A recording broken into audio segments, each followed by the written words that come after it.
Yeah.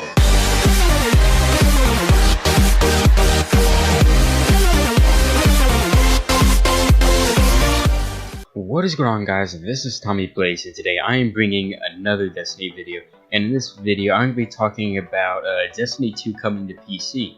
So if you didn't know, there is some very strong evidence supporting that Destiny 2 will be coming to PC. And I'm not really going to state my opinion on whether I think it should or not. I'm just going to be saying some pros and cons on the matter, and I'll let you decide what you think is the best thing to happen. Well, I guess you don't really have a say because Bungie's going to do what they want to do, but I'm going to let you decide what you think is the right choice. So we're going to start off with the pros. So one pro, it would certainly gain a much larger player base. Destiny has itself right now only being on consoles as a ginormous player base. In fact, there was an article that said a few months ago that there was over 30 million registered players in Destiny. Now, granted, a lot of those players might be inactive, but think about it. 30 million people have bought and played the game.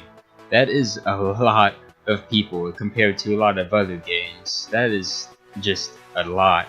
The PC community is a very large community, so that number could go up quite substantially if they are also brought into the mix. Another pro is there just aren't many AAA titles like Destiny out there, certainly not on PC and console. I mean, there's just not a lot of them. Destiny is very unique as it has both PvE and PvP gameplay bundled into one. The game is very diverse in its player base. I mean, there's just not really any games out there that like it. If you're a competitive player who seeks to, destroy other players, then you have Trials of Osiris and Iron Banner. If you're more of a casual player who just wants to relax and have fun with your friends and just play around and stuff, then you have game modes like Clash and Control. If you want to sit down and grind out and get the best gear that you want and just don't stop until you get the perfect roll and the perfect light level, then you have Strikes. And finally, if you want like an interactive story mode with witty humor, then you have the campaigns, the original campaign, the House of Wolves, the Taken King, Rise of Iron. You have all of those. As you can see, Destiny is very diverse with its PvE and PvP aspects. It's really, really unique. This is why Destiny has one of the best communities I've ever seen, where players help each other and do missions together that they both need to do by finding each other on apps such as Destiny LFG. And I'm sure the PC community would love to get involved in such a player base like this, because like I said, the PC community is just a really good community as well. One more pro that I can think of is that this is going to be the first Bungie game to come to PC in a very, very long time. The last game from Bungie to come from PC was Halo 2, and that was over 10 years ago. Yes, there's also strong evidence supporting that Halo 6 will be coming to PC, but that isn't being made by Bungie, so it probably won't feel the same. About a year ago, it was said that Bungie bought a PC compatibility tester, and now it seems like that could be coming into play, because why else would they be buying a PC compatibility tester? They're not really making any other games, so it would make sense if they were using that to make Destiny 2 for the PC. Alright, now that I got some of the pros out of the way, let's talk about some of the cons. The first one is being talked about a lot, and that is people that I like to call data miners. If you don't know what data miners are, they are people that basically go into the game's files and just search for the files and find certain things such as, gun names, maps. They can even find upcoming DLC stuff. This has been done before. I mean, if you look at Black Ops 3, people were able to go into the game files and find gun names. They were able to find the sniper. I forget what the name of the sniper is, but they were able to find the sniper. They were also able to find the MP7, which I don't think that's actually been released yet on Black Ops 3. I don't really follow the game, but they were able to find that. A big problem that people see with data miners is, them going into the game files and spoiling future events. They could also figure out the names of, upcoming guns, like I said that was done in Black Ops 3, and even figure out where hidden things are in the game, such as hidden chests or hidden ghosts.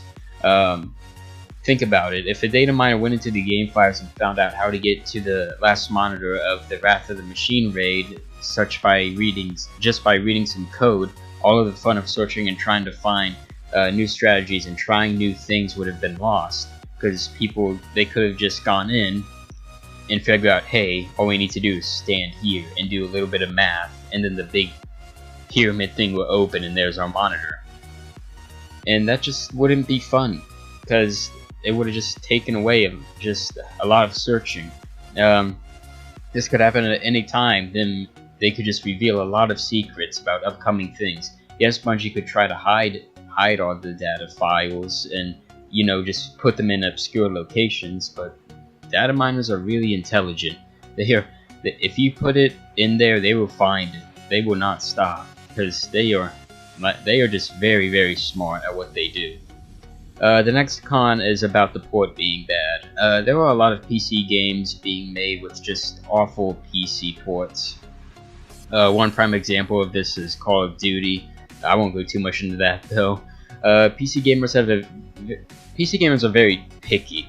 Like, that's all I can really say. I'm not trying to be rude, because I'm a PC gamer myself, but we are very picky, and we have certain standards that need to be met, or else the game will be pushed to the side. To name a few, the FPS cannot be locked at 60 frames.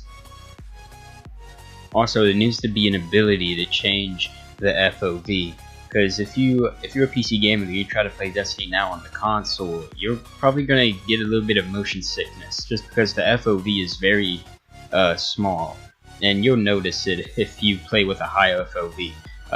There also needs to be good mouse to game input. Crashes need to just almost never happen, and it should also run at over 100 Hz. 144 would probably be a good hertz to run at.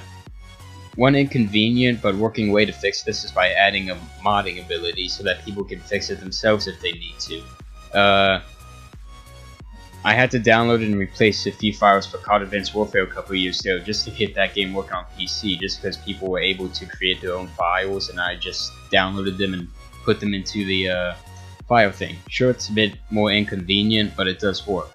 The last con are hackers. Yes, there are hackers on console, but it is a lot more rare to see hackers on console, especially on the current gen consoles. Last gen consoles like the Xbox 360 and PS3, you see them a bit more often. But it is much easier to hack on PC, and a lot of games have failed to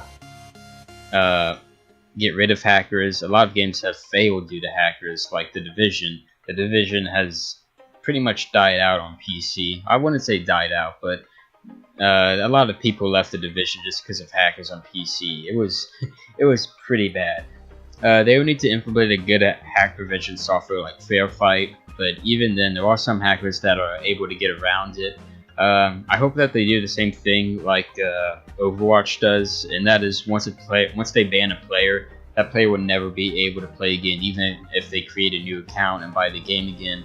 I really do hope that game studios in particular just become more strict with hackers, because they really are annoying. But anyways, those are some of the pros and cons I see with Destiny 2 coming to PC. Tell me what you think. I'm very interested to see. Again, I'm not going to say what I think, because first of all, stating my opinion on the internet is just a bad idea as a whole. So I'm not going to do that, and also I don't want to sway your decision a little bit just in case. But anyways, yeah, I hope you guys enjoyed. If you did, make sure to like, subscribe, and as always, have a nice day. Up, up, and away we go. Up, up, and it's making me glow.